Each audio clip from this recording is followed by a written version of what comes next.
Money supply की हम लोगों ने लास्ट टाइम भी बात की थी कि नेक्स्ट टॉपिक हमारी होगी मनी सप्लाई, यानी मुद्रा की पूर्ति।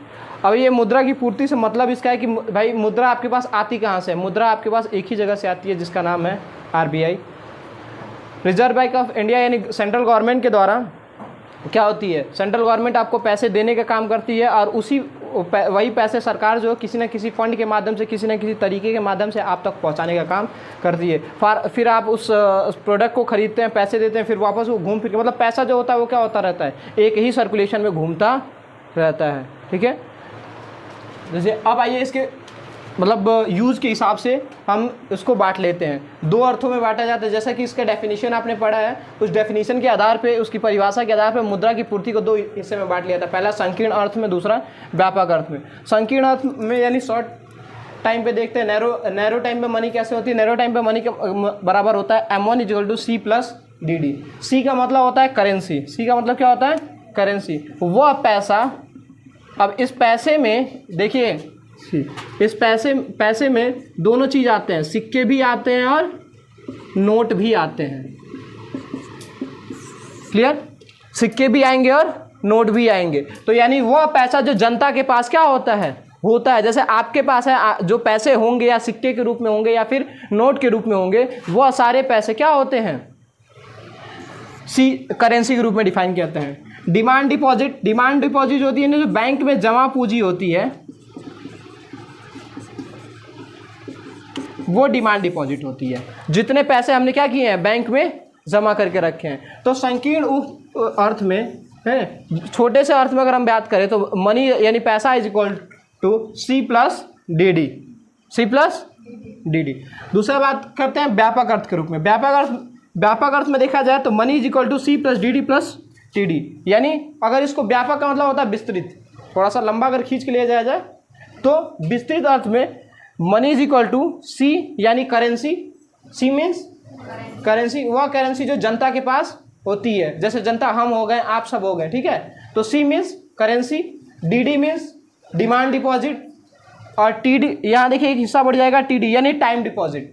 जितने समय, टाइम डिपॉजिट का मतलब होता है समय, यानी बैंक में, अच्छा आपके पास अगर 10,000 रुपये है तो क्यों आपके घर में लॉकर तिजोरी नहीं है, आप उसमें घर के लॉकर में नहीं रख सकते हैं। लेकिन हमारे पास अगर 10,000 रुपया तो हम बैंक के लॉकर में बैंक में रखते हैं, ना कि घर के लॉकर में। क्यों? इसलिए रखते हैं, सेफ तो घर पे भी रहेगा, लेकिन घर के अगर लॉकर में रखेंगे तो अगर आप 10,000 रुपये रखते हैं और 3 साल तक रखते हैं तो 10 का 10 ही रहेगा। लेकिन अगर वही टाइम डिपॉजिट आप बैंक में देते हैं तो उस पर कुछ % के हिस्से से क्या मिलता है, आपको ब्याज मिलता है, और वो 10,000 रुपये आपको क्या बोलता है, बढ़ के मिलने का काम करता है। तो व्यापक अर्थ में अगर देखा जाए पैसा = मनी तो मनी सप्लाई होता है C + DD + TD, यानी currency plus demand deposit plus time deposit. Clear. अब बात करते हैं कि RBI द्वारा क्या मानक माना जाता है। एक भाई स्टैंडर्ड होती है, एक मानक होती है, जिससे हम क्या करते हैं, मुद्रा को मापने का काम करते हैं, या मुद्रा की जो पूर्ति होती है। हमने अगर बात की जाए पैसा छापने का, तो आपको पता है कि RBI है जो क्या करती है, पैसे को छापने का काम करती है। अब हमारे पास मशीन है, हमारे पास पेपर है, हमारे पास इंक है, इसलिए जब हम सो के उठे तब पैसा धनाधन छापते हुए चले जाए, नहीं। एक मुद्रा की पूर्ति का एक माप होता है, एक मेजरमेंट होता है, जिस मेजरमेंट के हिसाब से हम क्या करते हैं, पैसे रिजर्व बैंक ऑफ इंडिया के द्वारा हमारे पास मुद्रा के जो हैं वो 4 मापक रखे गए, 4 मान रखे गए, M1, M2, M3 और M4। क्लियर। अभी हमने पीछे वाले इसमें स्टेप में देखा कि M1 और M2 का फॉर्मूला हमने देखा, M1 = C + DD, M2 = C + DD + TD है। आइए जरा इन सबके चारों के अलग अलग माप को देखते हैं, M1, M2, M3 और M4। लेकिन भारतीय रिजर्व बैंक ने और प्रचलन के हिसाब से दो ही मुद्राओं को, दो ही माप को ज़्यादा प्रचलित रखा गया। एक तो पहला M1 को और दूसरा M3 को। M2 और M4 को उतना प्रचलित नहीं रखा गया। पहले बात करते हैं माप किसकी, M1 की माप। किसकी माप, M1 बराबर होता है C + DD + OD। C + DD + OD। C का मतलब आपको पता है, C means currency, D means demand deposit. ये OD क्या है, व्हाट इज OD? OD का मतलब होता है other deposit, other deposit.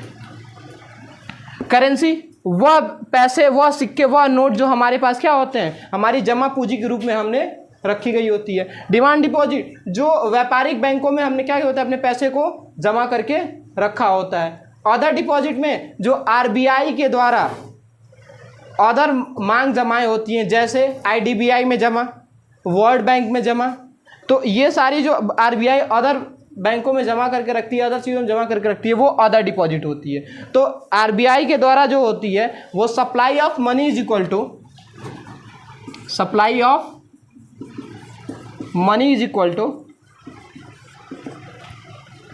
Supply of money is equal to मतलब M1 is equal to currency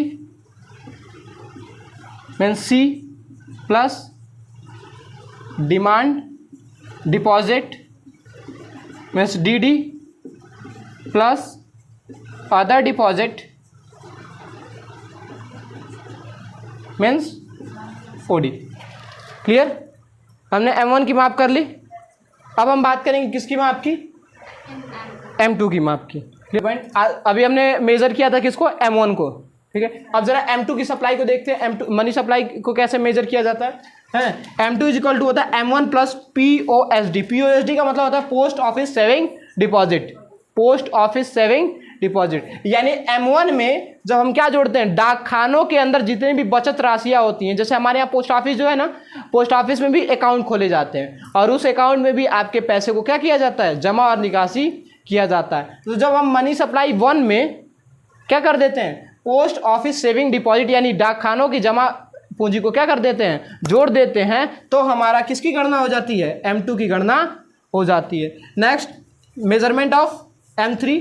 M3 की गणना करने के लिए M1 में TDPB क्या जोड़ दिया जाता है, TDPB मतलब होता है time deposit of the public with the bank. अभी हमने बात की ना कि अगर आपके पास 10,000 रुपये हैं और आप घर की लॉकर में रख रहे हैं और वही 10,000 रुपये बैंक के लॉकर में रख रहे हैं, तो दोनों में फ़ायदा किस में होगा, टाइम। अगर दोनों में टाइम दे रहे हैं 3 साल का, तो फ़ायदा किस में होगा, बैंक में, क्योंकि उसमें आपको क्या मिलेगा, ब्याज मिलेगा।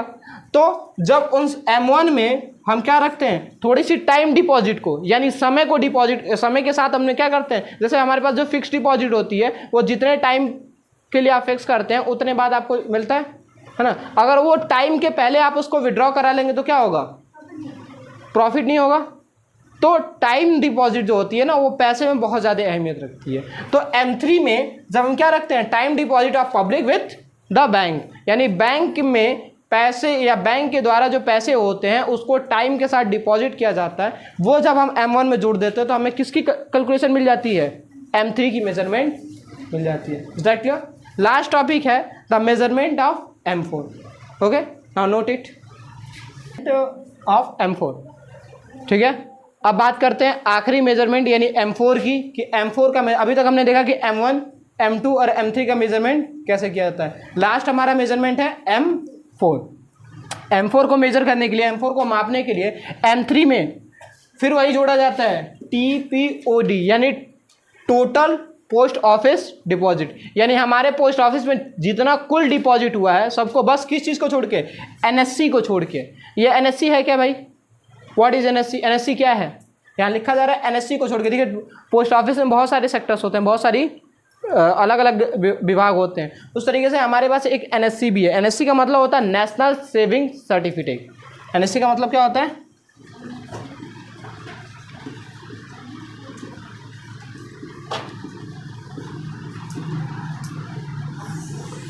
यानी NSC को छोड़ के बाकी जितनी अमाउंट हमारी पोस्ट ऑफिस में होती है, अगर हम उन सारी अमाउंट को किस में जोड़ दें, M3 में जोड़ दें, तो हम किसकी कैलकुलेशन कर लेते हैं, M4 की मेजरमेंट कर लेते हैं। ये था हमारा मुद्रा पूर्ति के माप यानी मेजर ऑफ मनी